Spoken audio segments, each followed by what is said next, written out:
Everybody's got a price, it's the $1 million man. Podcast in demand. Understand, everybody's got a price. $1 million man. Everybody's got a price. $1 million man. Everybody's got a pod, it's the $1 million man. Podcast in demand. Understand, everybody's got a price. $1 million man. Everybody's got a price. What's up, everybody? It's Marcus D'Angelo, and we are back for another episode of Everybody's Got a Pod. And of course, you know this guy right here beside me. That is the Hall of Famer, the $1 million man, Ted DiBiase. Brother, how you doing today? Brother, everybody's got a price, including the $1 million man. I just spent a whole lot of my money, but it was great. I took my family to Gulf Shores, Alabama, for like a holiday getaway, and it was great. It was a little nerve-wracking because this is the first time that I've done this with 4 grandchildren. But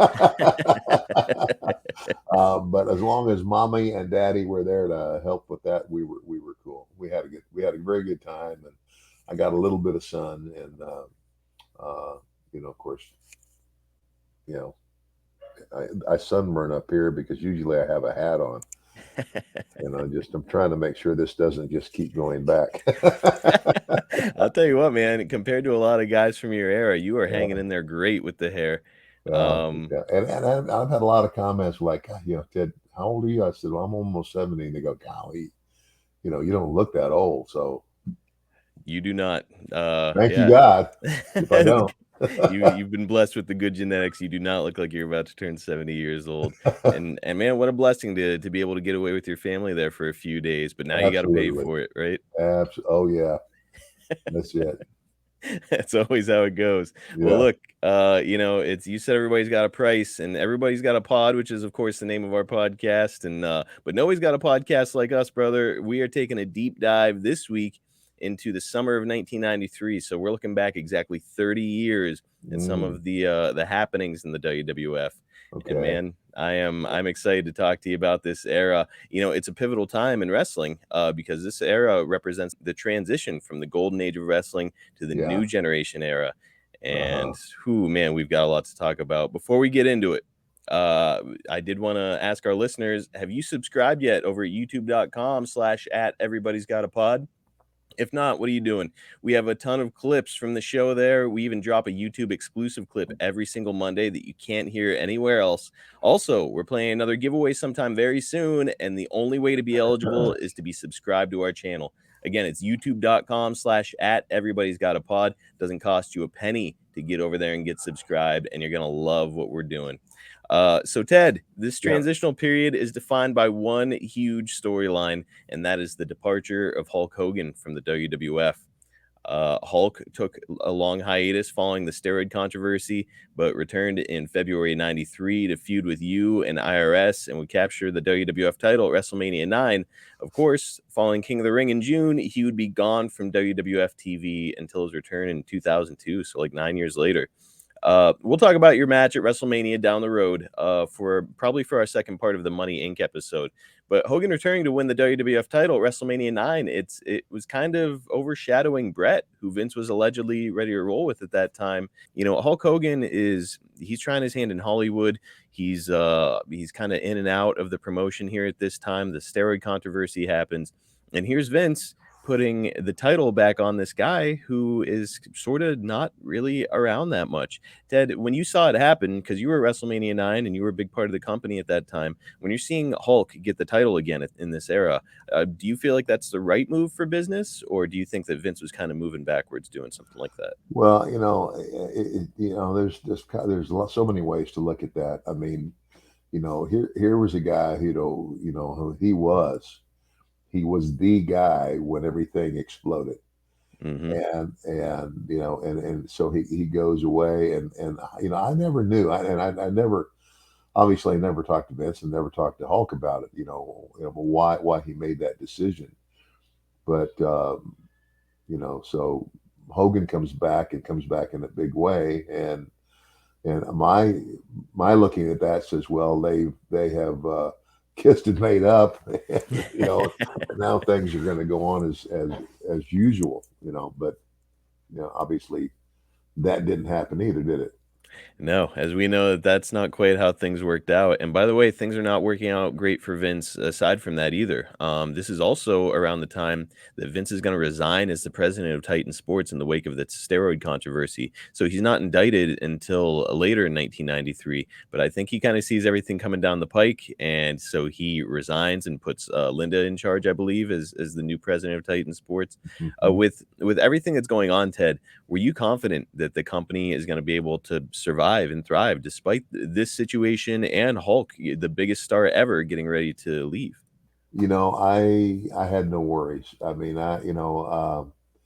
Vince is, you know, he's a shrewd guy, but he's extremely intelligent too. I Hmm. mean, and you know, I mean, I could see why he if might make that move just as a precautionary move in case you know in case the worst happens, right? Yes. So I get it. You know, I understood, and you know, and for me again, what year was that? This is 92, 93. 93. So you know, I'm approaching the 40 mark, and you know, by now I'm also um, I'm also you know, because of what happened to me personally, you know, in my relationship with my wife at home. Well, I mean, we nearly divorced, and because you know she discovered that I was running around, and um, so there was a whole lot of other things going on for me at the same time. This was when I made an about face and a return to a very heavy relationship with God, Hmm. and I never envisioned it going where it went. Of course, I believe, you know, I sincerely believe that's all God's hand anyway. But I end up having, I formed Heart of David Ministry, and by this time I'm starting to go out. I mean, I'm still involved in wrestling, but I'm starting to go out little by little and start speaking in churches and sharing my story. And so I wasn't like, you know, like, oh my gosh, what I'm going to do if the whole thing collapses, I gotcha. you Okay, so know? you had an exit strategy kind of built in Yeah, with your new ministry. endeavors. Yeah. Excellent. Now, so good. I mean, you're staying out of the issues then between Hulk and Vince, which apparently, could get really heated at times. Everybody says that they have something of like a love-hate relationship where sometimes they really, really love each other and sometimes they could kill each other. Did you ever witness any of that stuff behind the scenes? I never witnessed it. You know, uh, I might have, uh, maybe hearing Hulk, like at different times, like da da da da, da uh, you know, going off just, but obviously, whatever he's going to go off about, it's nothing. He's not going to say anything that's going to give you or me any hint as to what he's dealing with. Right. You know what I'm saying? It's like your personal business with the boss is your personal business with the boss. So And I think that Hulk Hogan is shrewd enough to know that, like, he might like and trust you, but he's gonna be careful what he says probably around anybody and not yeah, say anything absolutely, that he wouldn't say absolutely. to Vince's face. Anybody in the business that has half a brain needs to know that. I mean, at that point, if you're going to confide in a friend, then it better be your best friend. Who you are sure that it's safe with them. So. What was your relationship like with Hulk at this time? Would you have considered him a friend in this Oh era? yeah. Oh, definitely. Well, once he and I, if I may have stated this before, but I had Hulk's first match in Madison Square Garden. First That's time a he wrestled in Madison Square Garden, he wrestled me, and I put him over big time because I knew they were going to get him over. And so years later, after he gets to be a big star, and when this new meeting with Vince came along, and I'm going to come back. Um, um, I remember him coming to me and saying, uh, he said, "I told you before, but I owe you one." I man. mean, it was kind of like, that was kind of like him saying, he's going to make sure that I'm one of the guys he works with. So, as a good guy to be on the right side of. Oh yeah, yeah. So And we've always had a great relationship, you know, and it was funny. See, walked in the dressing room, he shook my hand, and he said, "It's payback time. Here we go." So that's all I man, needed to hear. that tells you a lot about him too as a Yeah. person, where he Yes. remembers that and he's willing to repay Yeah. the favor. What about today? How's your relationship with Hulk today? You know, I still love the Hulkster. I haven't seen him. It's not like, it's not one of those relationships where we talk to each other once a week or once a month. But that's the way it is with a lot of wrestlers. I mean, like, yeah, other guys. I mean, a lot of former wrestlers live in Tampa, Florida. Hmm. I mean, Hogan. I mean, uh, Steve Kern? Steve Kern. Steve Kern's another very good friend of mine. I mean, I met Steve in Atlanta, and I was with him the night that his first child was born. Wow. Yeah, and so Steve and I met in Atlanta, and we stayed good friends, and have been for years. But it's not like, if I'm going to go to Tampa for anything, I'll call him. He's one of the guys I'll call and say, "Hey, buddy, I'm on my way down there. Let's see if we can get some time together." That type of thing. Oh, cool. And so Steve lives down there, and he's a good friend of mine. Mike Rotunda, who I tagged with. Mike and I are pretty good friends, but it's not like it's almost like it's just the nature of the wrestling business. It's like, these guys, and there are, like, obviously exceptions to that. It's kind of like, like you see each other and then you go away, and your paths grow, and then when you see each other again, you just pick up where you left off. Right. And it's almost like, it never stopped. Let's just keep going. And that's how you categorize your relationship with Hulk as well. You just see him again, and it's like, Yeah, yeah. When I see him again, it's like, hey, here we go.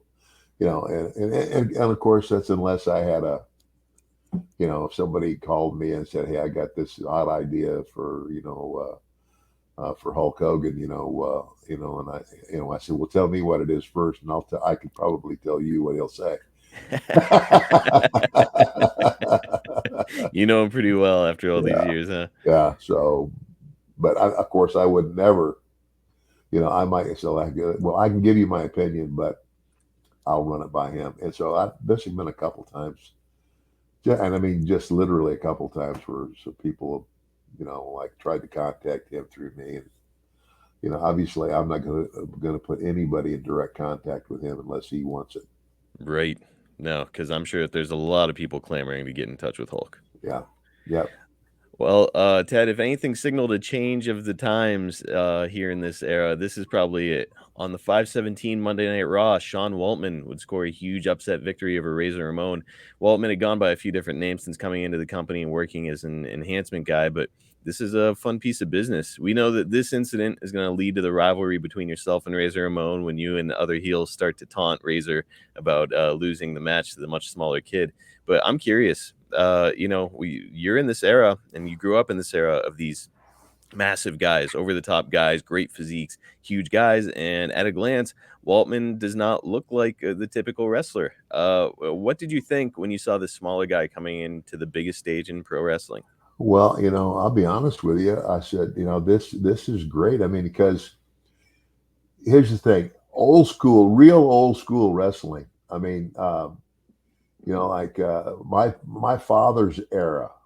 The era just before me and all these other guys. It's me and Hanson and Brody and Hulk and all these guys. It's Vince McMahon. Vince McMahon loved guys with big bodies. I mean, Vince. I mean, he worked. Even now, I'm sure he stays in tip top shape. I mean, Mhm. I'm about to turn 70, so I think Vince has got to be somewhere around 80 now.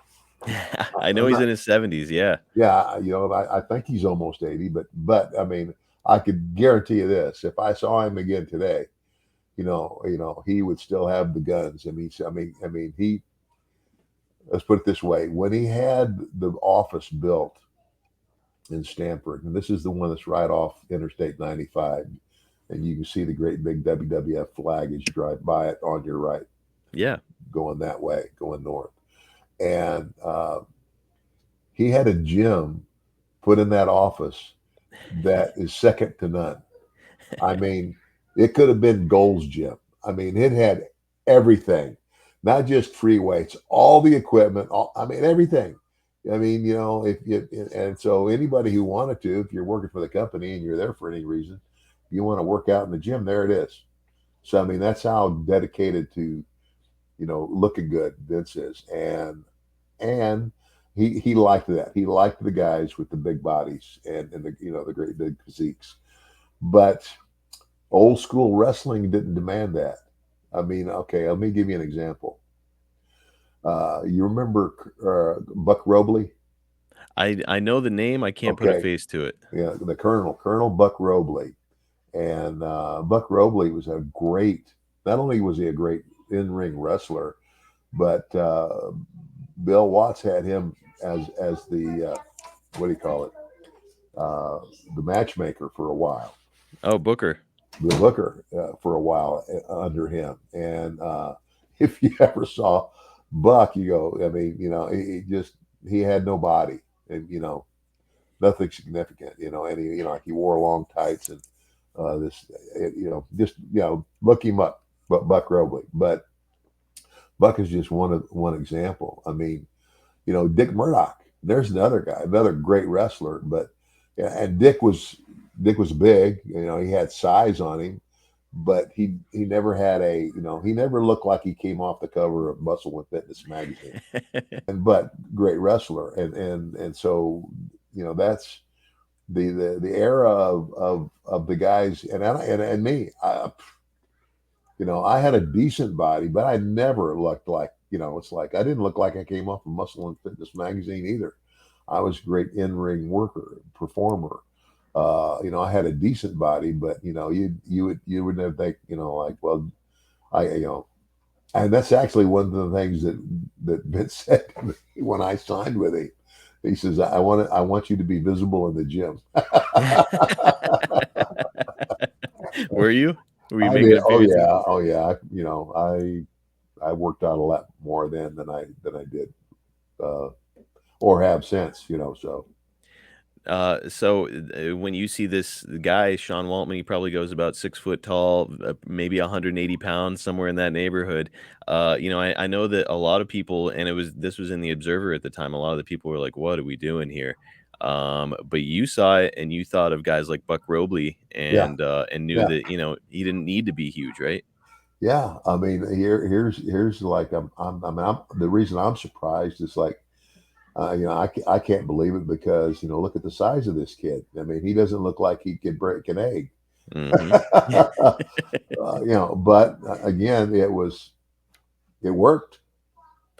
And to Sean's credit, man, he is a great performer. He can really go in the ring, and so I think that kind of helped make him believable too. Where it's like, man, Absolutely, he could fly. absolutely. Well, before you begin your issue with Ramon, yourself and IRS are starting a little feud with the Steiner Brothers. My plan is for us to do a full Steiner Brothers episode down the road covering this rivalry and your work with them as a manager in WCW. But for right now, I'd just love to hear your opinion of them as a team. What did you think of the Steiners when they came in here? Oh, they were great. They were great, and they were great to work with. I mean, I think his brothers, they probably had. I mean, they're brothers, right? Mm-hmm. They're going to end up having more issues with each other than they are anybody else.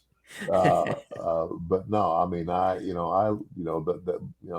only were they both good workers, but they both have an excellent amateur background.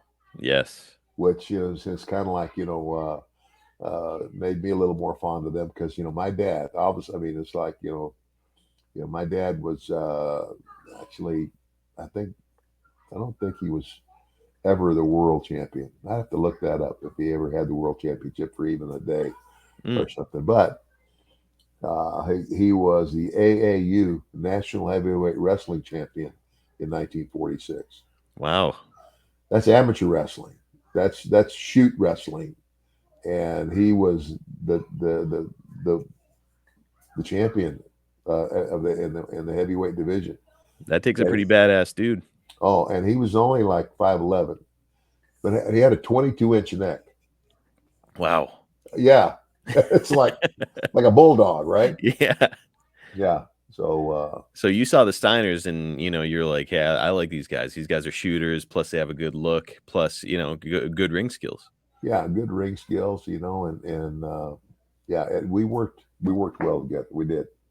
So now, rumor has it that the Steiners, and maybe we should hold this for the Steiners episode, but we'll do a little teaser. Rumor has it that the Steiners would play ribs on people pretty often, and some of them could be a little stiff. Did you ever see any of that? Yes, I was in the locker room for a lot of that. I can't remember any one incident, but I mean, you just brought it back to my memory about them being pranksters. Mm-hmm. But I was fortunate not to be ever be on the receiving end of it. Because what could you do with those two guys? They'd stretch you, and they'd do what they wanted anyways. But Yeah. yeah, rumor has it they would duct tape people a lot and just Oh go yeah. from there. Oh yeah. So Yeah. we can maybe revisit it on the Steiner Brothers episode. All right, so Ted, the hits keep on coming for McMahon at this time as Tom Cole, the WWF ring boy, who claimed that he and other ring boys were sexually abused in proposition by WWF officials Pat Patterson, Mel Phillips, and Terry Garvin. So Tom Cole is suing the company at this time. Ted, did you ever hear much about this or witness any of these alleged behaviors? Marcus,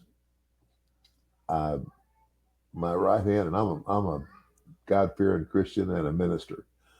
This is the first time hearing it. Really?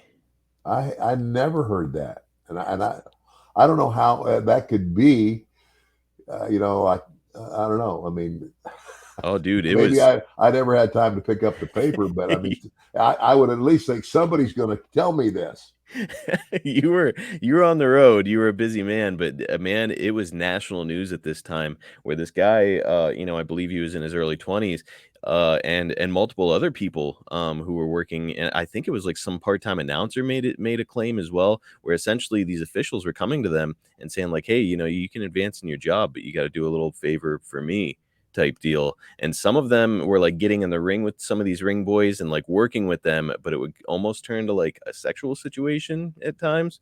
So it turned into a really, really big deal at this time. So you never heard a word of this? No. Well, we can move on, but I do want to know though, at this time, is Vince seeming frazzled or phased? The ring boy controversy aside, he's got this steroid thing going on. His main draw ever, Hulk Hogan, is getting ready to leave. Did you witness Vince kind of seeming stressed out or frustrated? No, Vince never. I don't think Vince ever would let anybody see him that way. Every time, most. I mean, we saw Vince, like after our initial, like making a contract and the whole thing where you go to his office and we sign the deal and all. After that, it's like, I just recently got my nostalgia contract from the WWE, for another 2 or 3 years, whatever it is. But the only times that most of us saw Vince were at the TVs. Okay. And when he's at the TV, he's like this. He's thinking about nothing else but the television production, and that's what you're talking about. But I mean, did he ever seem to be more stressed than other times? And not to my, and I don't know. It was like I never knew Vince. Like I was never close enough to Vince to see the signs, if you know what I mean. Okay. Like you look at Vince and go, oh gosh, he looks like he's worried about something. I don't think anybody, other than his closest family, could recognize it. I've heard that Vince is not going to sell it, whether he's stressed or not. He's just going to keep his head down and keep working. So, yeah, I mean, good you for him. got it. And that's all any of us ever saw. That's what it takes to be a leader. So all right, well, your rivalry with the Steiners continues into the King of the Ring, and an 8-man tag team match as Rick and Scott team up with the Smoking Guns to take on Money Inc. and the Head Shrinkers. That's our only clip this week. Let's have a gander.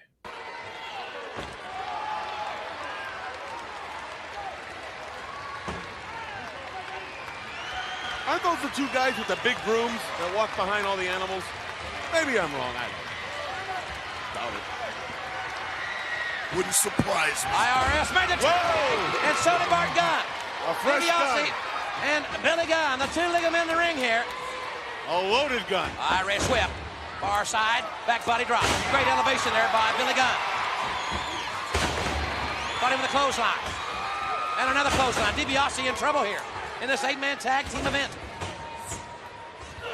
And DiBiase waistline and drop Gunn right across the top ring cable. He hung him there. And now let's see if DiBiase can take advantage. Welcome to the WWF, but I think the Smoking Guns deserve to be here. They came in with a bang. Here's that $1 Million Dream. Well, it's not the last cowboy that got hung. $1 Million Dream by DiBiase. And Billy Gunn in trouble here. Fading into obscurity in this contest. I'll make him feel at home. Happy trails to you. DiBiase in the red stand. And Billy Gunn almost out of it here. What just happened here? He let go of the $1 Million Dream on his own. What happened? I don't know, is that... I think he gave up. There's been no sound for the bell. He didn't give up. DiBiase let go of him just to rub it in. He probably couldn't stand the smell off those jeans and those dirty cowboy Is he boots. trying to insult them? That's what he's trying to do. He's just trying to inflict more punishment and pain. Hey, he's got the inside cradle. Yeah, get it. He got it. He got it. Billy Gunn. Oh my, there's a war breaking out. That's what you get for being stupid. Here we go. It's like a battle royal to me. A war has broken out here. The Steiner Brothers and the Smoking Guns have won this 8-man tag team event. All right, there was King of the Ring, 93. Yeah, that's one time I would agree with Randy. That it was stupid. What's he thinking? Hey, so I wanted to give a shout out to Richard Land for that video. He sources a lot of these videos for us, and man, it's a great guy, and we're so glad that he could hook us up with that.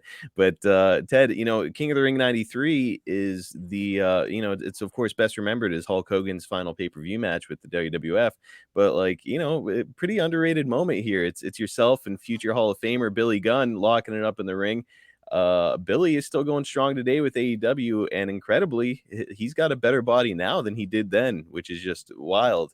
Oh wow! What were your early impressions of Billy, and did you see his star potential? Well, I mean, both those guys, we're pretty good workers, and obviously, they're not gonna get into a match in the ring with the other people that are in that ring with them if they're not capable.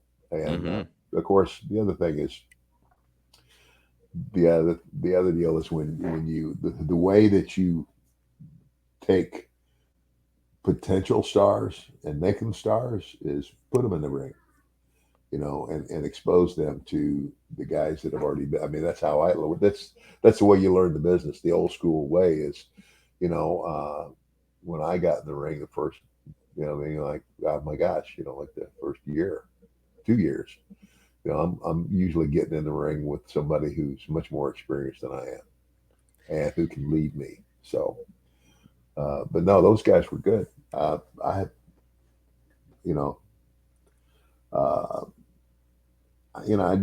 really know how they were going to get over when they first started, but I think they surprised everybody. Well, and Billy Gunn certainly found his groove, eventually joining forces with DX, and that's really probably what made him a Hall of Famer. But yeah, it's you can see it. He's a big guy. He did have a cool look, and I think he just needed that little extra something to bring it out. And yeah, to your point, it's Arn Anderson always says, "Here's how you get better: is work with guys that are better than you." Yeah, and that's exactly what was happening there. You had a lot of experience on him, and you made him shine, and he got a win. Yeah. So it was pretty cool. Here's an interesting note, Ted, and kind of a big element here in our podcast this week. In the June 28th edition of The Observer, Meltzer notes that you officially gave notice that you'd be leaving after SummerSlam to work as a regular for All Japan Pro Wrestling. Ted, what was going on here? Was your contract up? Well, that was the deal. Is that the deal I had in Japan was so good. I mean, two of the biggest names ever, to say it the Japanese way, two of the biggest gaijin means foreigner. Mm-hmm. Two of the biggest names that were foreign wrestlers in Japan were Stan Hansen and Bruiser Brody. And that would be for All Japan Pro Wrestling. And All Japan Pro Wrestling was the original promotion. New Japan came along later and was running and still doing business. But but the Funks, by and large, did a lot of the booking for All Japan Pro Wrestling for the American talent that came over. Anyway, Stan Hansen came to me one day, on a tour and said, Brody's leaving. He's going to work for the other company. And that was at that time pretty much unheard of. I mean, I think loyalty is a big thing in Japan. Mm-hmm. And, to jump ship and go to the other team is, it's just something that doesn't happen very often. And so that's what took place. And he says, I'm going to need a new partner. Do you want the job? I looked at him wide-eyed and I said, are you kidding? Hell yeah. Yeah. And that's what I said. Hell yeah. Who wouldn't? It's kind of like he's a pig's ass pork. Yeah. Who wouldn't want that job? And so this now puts me up on another. That moves me up a notch in terms. And now I'm going to be flying back and forth in Japan like 4 or 5, 6 times a year, and basically making my living over there. And this was in. This would have been the time frame that you're referring to would have been 1987, right ahead of your WWF debut. Yeah. Right? And at that time, I was making $1,000 a night. Ooh, that is some damn good money. And so if I was there on a 3-week tour, 21 days, 21 grand in cash. Not bad at all. No. And, sometimes I wonder if I should have stuck with that. Well, I mean, all's well that ends well. You became a Hall of Famer by moving on to the WWF. Of course, you got that call from Bruce Pritchard while you were overseas, and man, the rest is history. And believe me, folks, we are going to be talking about Ted's days tag teaming with Stan Hansen in Japan in the 80s. But right now, I'm just curious. It's here you've been with Vince now for whatever it is, 6 years, somewhere in that neighborhood, and you've made this name for yourself, and all of a sudden All Japan Pro Wrestling is back on the table. Is it had your contract expired with WWE, or was it about to expire? It's hard for me to remember that. Yeah. I just I don't know. Well, I won't press you too hard on it, because we are asking about 30 years ago. Yeah, but that's just, it's just hard for me to think of why. Was I still, obviously I was still wrestling. So. You were. I'm getting the impression, just based on the notes that I read, that your contract was either expired and maybe you're just working night to night, or it was set to expire. It seemed like something like that, where you were kind enough to give your notice before jumping ship to All Japan. It's just, I don't know. I find it strange because Vince is losing folks, and he's in a really rough period. And here you are, you're a well-established heel. And Vince, you give your notice. I feel like Vince would have probably fought to keep you in the WWF at this time. Do you have any memory of that? No, I mean, what year? What year was it? This is 1993. So if you remember, and we're going to cover SummerSlam on probably an episode coming up here next month. But Yeah. if you recall, you go to SummerSlam with Razor Ramon, and then right after that, you're back in Japan, and I think you even win the tag team titles over there. With Stan. Yeah. Yeah, I think you're back working with Stan Hansen. Yeah. And then you discover, I think you spoke to your doctor or something after you were having some trouble. You discover the injury, and then you retire. Yes, that's exactly right. Because I just told him I can't do it. I know. I called my wife and I told her. And the thing that was great, I mean, this is Giant Baba. This is why I so respected him and his company. And I had only been there for 3 days or 4 days when I told him I've got to go home. Wow. I can't deal with it anymore. And so when he paid me, he didn't pay me for 3 or 4 days. He paid me for the whole tour. Were you back on the old deal that you had with Stan Hansen here in '93? This $1,000 a night situation? Yeah. Whew. What a good guy. Yeah. What a good guy hooking you up like that. So, well, it's a shame, the end of your Hall of Fame in-ring career, but of course, you continue as a manager and create a new legacy that way. I do want to mention though that rumor has it you were eyeing WCW also before making the jump over to All Japan, and Meltzer reported that prior to your deal with Japan, you attempted to get a $250,000 a year deal done with WCW. Is there any truth to that, or is somebody telling Meltzer stories? that there may be truth to that. Okay. I mean, yeah, because if I'm gonna go to work for another company, I'm not gonna leave the deal. I mean, obviously with Vince, I wasn't on a guarantee, but the deal in the Japan deal was a guarantee. I mean, it's like I was making $1,000 a night, so if I'm going on a 5-week tour, how much is that? That's an awful lot of money. Yeah. How many days? And I mean, like there's what, 7 days, like 5, 10, 15, 20, 25, 30. That's 35 grand. Whew. A 5-week tour would be, 35 days. That's 35 grand. But so you negotiated with WCW, kind of saying like, hey, look, yeah, I've got all this money on the table at Japan, or I could stay home and make some guaranteed money from WCW. Yeah. But apparently they didn't go for it, which honestly, what a huge mistake on WCW's part at this time. Yeah. Obviously nobody knew about your lingering injury, but like the idea that they could have landed the $1 Million Man in their company at that time when they needed some help, they probably should have pulled the trigger. Well, and but I did end up over there for a little while, didn't I? You eventually made your way over to WCW as a manager. Again, that's coming next month too. We got some big anniversaries next month. We've got this report from the June 28th Observer. The tag team title changed hands 2 more times this past week, with Money Inc. regaining the belts from the Steiners on 6/16 in Rockford, Illinois, and the Steiners winning them back on 6/19 in St. Louis when Scott gave Ted DiBiase the Frankensteiner. The original title change in Columbus, Ohio wasn't taped for television, even though it was at a taping. So, Ted, I know that Vince liked doing switches at the house shows to create the perception that fans need to attend because anything can happen. But why do you think the multiple switches in just such a short period of time? It's just sort of weird, uncharacteristic, isn't it? Yeah, I don't, and I don't know. I had a feeling you wouldn't know the behind the scenes, like why Vince would do something like that. Yeah, I just thought it was strange. Yeah, I mean, we kind of thought it was strange too, but you do what you're told.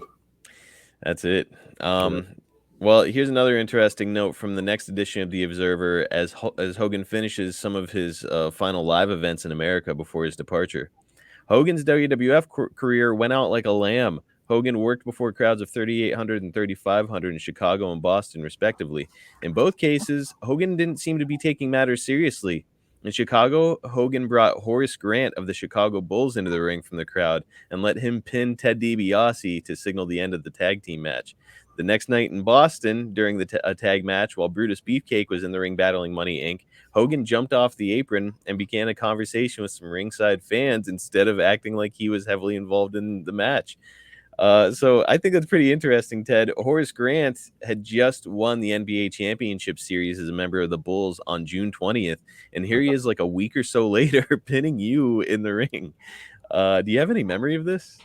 Well, yeah, but obviously, pinning me. He didn't do anything. He just came in the ring and covered me. I was already there. Right. So it's kind of like, and I wouldn't have agreed to anything else. No, because this guy is not a wrestler, and No. he's an athlete, but he's not a wrestler, for crying out loud. So you don't want to be putting this guy over like Well, he's beating your ass. and of course, but that's a big pop for the crowd. Yeah. I mean, because they all knew who he was. So I mean, I thought it was pretty cool. I mean, wild. This guy just became the champion in the NBA like literally a week before this, and then he's in there with you. It's pretty awesome. What were your impressions of Hogan's final dates with the company, though? I mean, did you get any sense that he was kind of phoning it in with sort of the silly shtick, or is this common house show stuff? No, it was not common. It was like he was acting a little different. Kind of like leaning over and whispering in Mike's ear, like, "What's he doing?" Yeah, it's in Hogan's defense, it's like you're wrapping up kind of your final dates. You're obligated to go and do this stuff, but it's like, hey man, I'm about to go make a bunch of money in Hollywood. If I break my leg right now, that could really screw with things. So why not have a little fun instead? Yeah. Oh yeah. And I had no problem with any of it. I thought it was, I mean, even if he wasn't leaving, I mean, it's like you got another celebrity in the house watching you, right? Mm-hmm. And so, Hulk does his move, drops the leg, and I'm just there and calls the other guy in to cover me, and everybody popped. So yeah, it was. I mean, if he wasn't leaving, I would still, if he suggested it, I'll do it. I mean, honestly, that kind of thing would be good on national TV too. It's Horace Grant just won the NBA championship. It's awesome. So following Hogan's departure, Vince is clearly on the hunt for a new Superman as his flag bearer, and it appears that he lands on Lex Luger. July 4th, 1993, Luger body slammed Yokozuna on the USS Intrepid after flying in on a helicopter. Ted, what did you think when it came to the idea of positioning Lex Luger in this role? Well, I love Lex, but I just, it's kind of like, I don't know if he's ready for it. I mean, obviously he's got that look. I mean, this guy's, huge, great, unbelievable physique, which, like I said before, Vince was, that's what he was crazy about, was those great bodies. I said, but a great body is one thing and a great look is one thing, but I didn't know if Lex Luger had the know-how of carrying the belt, so right. I love Lex. I wouldn't have done that at that time. Yeah, it's I've heard that Lex is a great guy, and certainly like his look, his physique, just picture perfect for professional wrestling. However, I have also heard that he's just green as grass, and like even at that stage where he'd been in wrestling for a while, just maybe wasn't ready for it, and that proved out because Vince clearly planned to anoint this guy, but as it turns out, he never wound up winning the WWF championship. So I think Vince started to see the light after giving it a shot with Lex there for a while. Well, it's that's actually going to do it for this week, Ted, because we're going to save the rest of the story of 1993 and the summer of 93 for our SummerSlam episode, where we're also going to talk about your time back in Japan and your eventual retirement from professional wrestling 30 years ago. Wow. But man, this was a really fun episode to go back and take a look. 30 years. Did you say 30 years ago? 30 years ago, you retired from wrestling, Ted. I'm just getting to be an old fart, huh?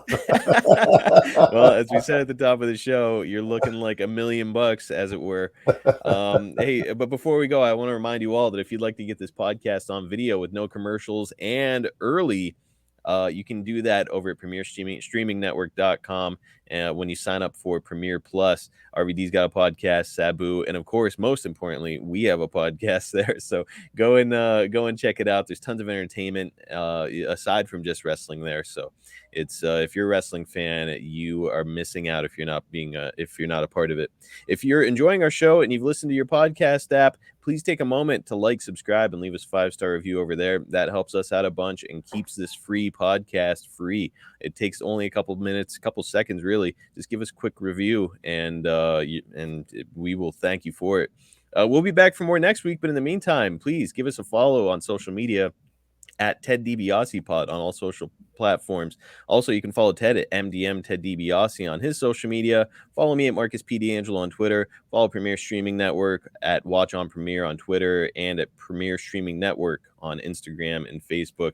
Man, a look back 30 years, quite an interesting summer in the WWF, and there is more to come. And remember, everybody's got a price for the $1 Million Man. It pops me every time. I think it's always going to. We'll catch you guys next week right here on Everybody's Got a Pod.